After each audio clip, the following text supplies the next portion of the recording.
আমি তোমার সময় একদম নষ্ট করব না, আর আমি তোমাকে এটাও বলতে আসিনি যে তুমি পারফেক্ট আছো। সত্যি বলতে, যদি তুমি সত্যি নিজেকে নিয়ে হ্যাপি থাকতে তাহলে এই ভিডিওটা তুমি খুলতে না। আজকে আমি তোমাকে বলবো সেই কোল্ড আনফিল্টার্ড সত্যিটা। তুমি কেন যতটা অ্যাট্রাক্টিভ দেখানোর কথা ততটা দেখাচ্ছ না। এটা কোনো ফেস ক্রিমের কথা না, কনফিডেন্সের টিপসের কথা না, এটা হ্যাবিটের কথা। তোমার খারাপ হ্যাবিট যেগুলো তুমি প্রতিদিনই করছো কিন্তু রিয়েলাইজ একদমই করছো না, যেগুলো তোমার লুক, এনার্জি আর তোমার পুরো পার্সোনালিটিকে মারাত্মকভাবে ধ্বংস করে দিচ্ছে। 12টা ডেইলি হ্যাবিট যেগুলো তোমার লুকস এবং এনার্জিকে নষ্ট করছে। চলো, হ্যাবিট নাম্বার 1, নিজেকে আগলি বলা বা নিজেকে খারাপ বলা। এটাতেই সব পয়জন বা সব বিষের শুরু। আমি নিজে 16 বছর বয়সে বলতাম আমি আগলি, জোরে জোরে বলতাম, সেটাকে বিশ্বাসও করতাম এবং আমি সেইভাবেই জীবন যাপন করতাম। তারপর যখন ভালো হ্যাবিট শুরু করতে যেতাম, হয় থাকতো 1 সপ্তাহ বা 2 সপ্তাহ মোটিভেশন থাকতো, তারপর শেষ। আমি নিজেকে বলতাম আমি হয়তো খারাপ, আমার লাগ নেই বা আমার কোনো ভাগ্যে নেই, আমি এইভাবেই আসি, এইভাবেই থাকবো, এমনই ভাবতাম। কিন্তু সত্যি কথা হচ্ছে আমি একদমই আগলি বা খারাপ ছিলাম না, আমি ছিলাম লেজি, মানে খুব ল্যাথখোর। তাই তুমি একটুখানি ভাবো, রোজ তুমি খারাপ খারাপ খাবার খাচ্ছ, ঠিক মতো ঘুমোচ্ছ না, কোনো মুভমেন্ট নেই, কোনো সেলফ কেয়ার নেই, তারপর তুমি আয়নার সামনে দাঁড়িয়ে গিয়ে বলছো আমি তো আগলি, আমি তো দেখতে খারাপ। কিন্তু সত্যি কথা হচ্ছে এটা আগলি হওয়া না, এটা নিজেকে ঠকানো। তাই নিজেকে আগে আগলি বলা বা খারাপ বলা বন্ধ করো এবং নিজের ওপর জোর দাও বা নিজের ওপর কাজ করো, তারপর নিজেকে বলবে। হ্যাবিট 2, লেজি থাকা বা আউট অফ শেপ থাকা। দেখো, এতে তোমাকে 6 প্যাকও লাগবে না এবং তোমার জিমের হিরো হতে হবে না, কিন্তু একটা সিঁড়ি ওপরে উঠলেই তুমি হাঁপিয়ে যাচ্ছ, তাহলে কিন্তু প্রবলেম আছে। লেজিনেস শুধু ফিজিক্যাল না, এটা একটা মেসেজ পাঠায় যে আমি নিজেকে রেসপেক্ট করি না বা আমি নিজেকে সম্মান দিই না। আর এই কথাটা মাথার মধ্যে ভালো করে ঢুকিয়ে নাও, যে নিজেকে রেসপেক্ট বা সম্মান দেয় না তাকেও এই পৃথিবীর কোনো লোকই সম্মান দিতে পারবে না বা সম্মান দেবেও না। দেখো, বেসিক ফিটনেস মানে ডিসিপ্লিনে থাকা, এনার্জি আনা এবং নিজেকে কন্ট্রোল করা, সে মানসিক দিক দিয়ে হোক বা ফিজিক্যাল দিক দিয়ে হোক। এই 3টে জিনিসই তোমাকে অ্যাট্রাকটিভ বানায়। জিমের বডি তোমাকে অ্যাট্রাকটিভ অতটাও বানাতে পারবে না। কিন্তু তুমি এখন ভাবছো যে আমি কোথা থেকে শুরু করব? উত্তর সিম্পল, ঘরে পুশ আপস, স্কোয়াট করো রোজ 15 মিনিট, শুধু এইটুকু দিয়েই শুরু করো। কিন্তু একটা হ্যাবিট ঠিক করলে কি সব হয়ে যাবে? একদমই না। এর পরের হ্যাবিটটা এর চেয়েও বেশি ইম্পর্টেন্ট, আর এটা বেশিরভাগ ছেলেরা ইগনোর করে ফেলে। হ্যাবিট 3, পুওর হাইজিন, মানে খারাপ হাইজিন। দেখো, তুমি যতই ভালো দেখতে হও না কেন, যদি তোমার গা থেকে স্মেল খারাপ আসে বা গন্ধ বেরোয়, দাঁত হলুদ হয়ে থাকে এবং তোমার চুল তেল তেলে বা গ্র্যাসি হয়ে থাকে সব সময়, তাহলেই ভাই সব শেষ। হাইজিনই হলো সব থেকে ইজি ফিক্স করার বিষয়, আর এটাকেই 90% ছেলেরা ইগনোর করে ফেলে। তাই ভাই কিছু নয়, সিম্পল জিনিস ফলো করো।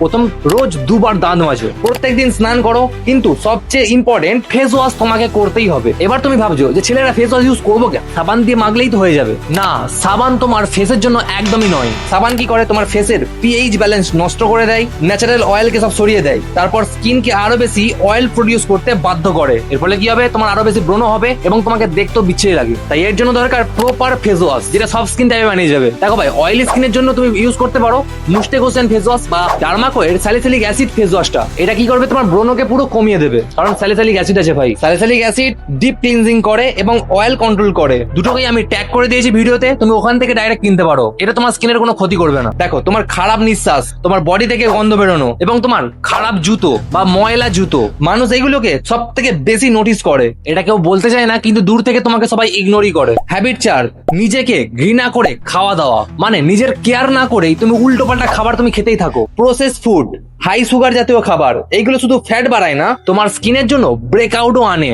মানে তোমার এখন যেটা বয়স সেটাকে আরো বাড়িয়ে দেখাবে, মানে তোমাকে আরো বুড়ো দেখাবে এবং তোমার এনার্জিকে একদম মেরে ফেলে। তাই ট্রিকটা হলো কখন আর কেন খাচ্ছ। বন্ধুদের সঙ্গে কোথাও সেলিব্রেট করছো তখন খাও, এটা ঠিক আছে, কিন্তু বাড়িতেই আছো বোর হয়ে তুমি ইউটিউব ইনস্টা স্ক্রল করতে করতে যদি তুমি খুব বেশি জাঙ্ক ফুড খাও, তাহলে ভাই ওটা খারাপ, কারণ তুমি নিজেই নিজেকে ধ্বংস করছো। পরের দিন সকালে বেলা যখন উঠবে, দেখবে তোমার মুখের মধ্যে সেই গ্লোটা নেই, ফেস ডাল হয়ে আছে এবং তোমার এনার্জি একদম জিরো। ডায়েট ফিক্স করতে হলে এবং তোমার স্কিনে রেজাল্ট দেখতে হলে এই রুটিনের মধ্যে একটা জিনিস তোমাকে অবশ্যই অ্যাড করতে হবে, সেটা হচ্ছে ময়শ্চারাইজার। মিনিমালিস্টের ভিটামিন B5 ময়শ্চারাইজারটা তুমি নিতে পারো। এটা লাইট ওয়েট এবং এভরিডে ইউজ করা যায়। আর যদি মুখে গ্লো আনতে চাও, তাহলে ভাই মিনিমালিস্টের ভিটামিন সি সিরাম ইউজ করতে পারো এবং তুমি না হলে নায়াসিনামাইড সিরাম ইউজ করতে পারো। এটা কি করে, তোমার স্কিনকে আরো বেশি ব্রাইট করে দেয় এবং তোমার স্কিন টেক্সচারকে আরো বেশি ইমপ্রুভ করে। কিন্তু একটা ওয়ার্নিং আছে তোমার জন্য, তোমার ফেসে যদি অ্যাক্টিভ পিম্পল থাকে, মানে যদি ব্রণ হয়ে থাকে, তাহলে ভাই সিরাম একদম ইউজ করতে যেও না। আর সিরাম কিভাবে ইউজ করতে হয় সেটা নিয়ে আমি ভিডিও বানিয়েছি, তুমি আই বাটন দেখতে পাবে, তুমি এই ভিডিওটার পরে গিয়ে দেখতে পারো সেটা। হ্যাবিট নাম্বার 5, ডিসরেসপেক্টফুল হওয়া।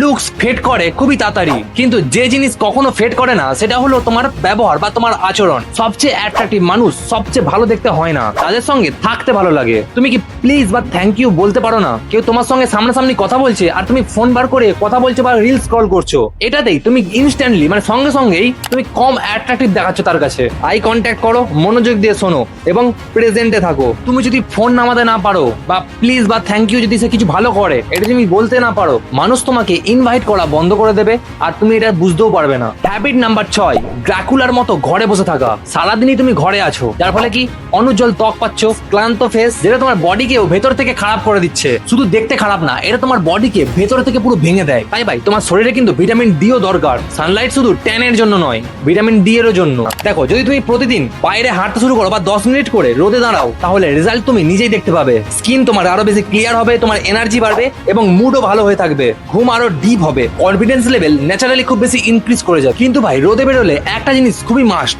সেটা হচ্ছে ভাই সানস্ক্রিন। ডিকনস্ট্রাক্টেড জেল সানস্ক্রিনটা ইউজ করতে পারো অথবা ডিকনস্ট্রাক্টেড এই রেড সানস্ক্রিনটা ইউজ করতে পারো যদি তোমার ড্রাই স্কিন হয়। আর জেল সানস্ক্রিনটা অয়েলি স্কিনের জন্য। দেখো, অনেকে ভাবে যে সানস্ক্রিন মেখে বাইরে না বেরোলে কি হবে, কারণ সানস্ক্রিন স্কিন ড্যামেজ, ট্যানিং এবং আর্লি এজিং এইগুলোকে সব আটকে দেয়। তাই আজ থেকে এই হ্যাবিটটাই স্টার্ট করো, দেখবে তোমার আস্তে আস্তে সবকিছু চেঞ্জ হতে শুরু করে দিয়েছে। হ্যাবিট নাম্বার 7, একদম আলাদা ধরনের বা উল্টো পাল্টা রকমের পোশাক পরা। দেখো, স্টাইল মানে এক্সপেন্সিভ ব্র্যান্ডের তোমাকে যে শার্ট বা টি শার্ট পরতে হবে এমন কোনো ব্যাপার নেই, বা কোনো আউটফিট পরতে হবে তেমন কোনো ব্যাপার নেই। স্টাইল মানে হচ্ছে এফোর্ট দেয়া, কোগড়ানো বা মোজরানো একটা জামা পরে নিলে নিচে ময়লা স্নিকার্স আর ফিট হচ্ছে না এমন জামা কাপড় তুমি পরো। এইগুলো মেসেজ দেয় তুমি একদমই নিজের শরীরের প্রতি বা নিজের জামা কাপড়ের প্রতি গুরুত্ব দাওনি, যার ফলে তোমার লুকসকে একদম ডাউন দেখাচ্ছে। কারণ এইগুলোই মানুষ তোমাকে নোটিস করে। তাই আজ থেকে ভালো ভালো জামা কাপড় পরা শুরু করে দাও। আগে তোমার মুখ দেখে, তারপর তোমার ড্রেস দেখে। তারা তোমার প্রেজেন্টেশন দেখে বলে যে তুমি নিজেকে কতটা রেসপেক্ট করো, সেটা তারা বুঝে যায়। দেখো ভাই, বেশি কিছু পড়ার দরকার নেই, যা কিনবে যা পড়বে ফিটফাট দেখে পড়বে,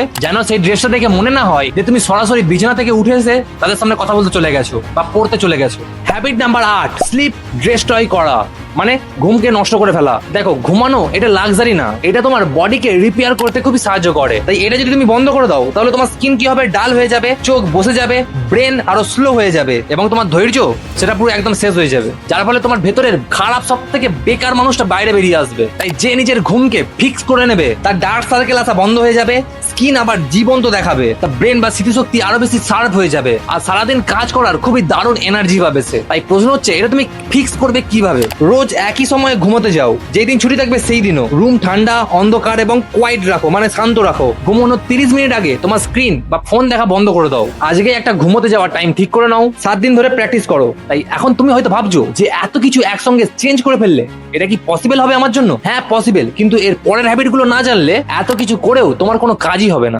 হ্যাবিট নাম্বার 9, 24 ঘন্টা চিন্তা বা স্ট্রেসের মধ্যে থাকা। স্ট্রেস শুধু মাথার মধ্যে থাকে না, ফেসেও দেখা যায়, তোমার বডি পোস্টারেও দেখা যায়, আর সব থেকে মেন দেখা যায় তোমার এনার্জিতে। তুমি সবসময় লো এনার্জিতে থাকো। যখন তুমি চিন্তা করো বা স্ট্রেসের মধ্যে থাকো তখন তোমার বডি কর্টিসল হরমোন রিলিজ করে দেয়। দেখো, এটা তোমার কোলাজেনকে ভেঙে দেয়, মানে তুমি খুব তাড়াতাড়ি বুড়ো হয়ে যাচ্ছ এমন দেখাবে। ইমিউন সিস্টেম বা রোগ প্রতিরোধ ক্ষমতা খুবই কমে যায় এবং তোমার মোটিভেশন পুরো শেষ হয়ে যায়। আর সব থেকে খারাপ পার্ট হচ্ছে, বেশিরভাগ মানুষ স্ট্রেস বা চিন্তাকে আরো বেশি ডিস্ট্রাকশন দিয়ে ডিল করে, মানে উল্টো পাল্টা খাবার খাওয়া, রিল স্ক্রলিং বা বেশি মোবাইল ঘাঁটা এবং টক্সিক রিলেশনশিপ। তাই যদি তুমি নিজের স্ট্রেসকে না কমাও তাহলে তোমার স্ট্রেস তোমাকে পুরো শেষ করে দেবে এবং তোমাকে কমিয়ে দেবে। তাই এটা সহজে ঠিক করার উপায় হচ্ছে, নরমাল নিঃশ্বাস নাও, 2 সেকেন্ড হোল্ড করো, তারপর কি আবার সঙ্গে সঙ্গে আর একটুখানি নিঃশ্বাস নিয়ে নাও এবং একদম ধীরে ধীরে ছাড়ো মুখ দিয়ে। এটা কতবার করবে? এটা তুমি 11 বার করবে। মানে কেমন?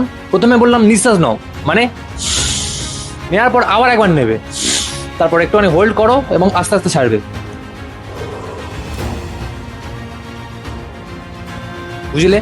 এটাতে তোমার কি হবে, তোমার বডি শান্ত হবে, তোমার নার্ভাস সিস্টেম গুলো শান্ত হবে। হ্যাবিট নাম্বার 10, সোশ্যাল মিডিয়ার সঙ্গে টক্সিক রিলেশনশিপ। আচ্ছা, তুমি আমাকে একটা কথা বলো তো, তুমি কতক্ষণ রিল স্ক্রল করছো? 2 ঘন্টা, 4 ঘন্টা না বেশি? এটা তোমার ঘুমকে নষ্ট করে দিচ্ছে এবং তোমার এংজাইটি বা ভবিষ্যতের উল্টো পাল্টা চিন্তাকে আরো বাড়িয়ে দিচ্ছে। ইনস্টাগ্রামে যাচ্ছ, কারোর পারফেক্ট বডি দেখে তুমি তার সঙ্গে নিজেকে কম্পেয়ার করছো যে সে এত ভালো, আমার বডি এরকম বিচ্ছিরি কেন? কিন্তু ভাই, সেই ফটোটা তার এডিট করা, সেই 5 বছর ধরে তার একই রকমই হয়ে আছে। তাই অন্য সাথে নিজেকে কম্পেয়ার করে কোনো লাভ নেই। তাই ফোনটাকে রাখো এবং রিয়েল লাইফ প্রেজেন্টে থাকো, রিয়েল লাইফে বাঁচো। তাই সোশ্যাল মিডিয়ার সঙ্গে রিলেশনশিপটা একটু কমিয়ে দাও। হ্যাবিট নাম্বার 11, কোনো রুটিন না থাকা।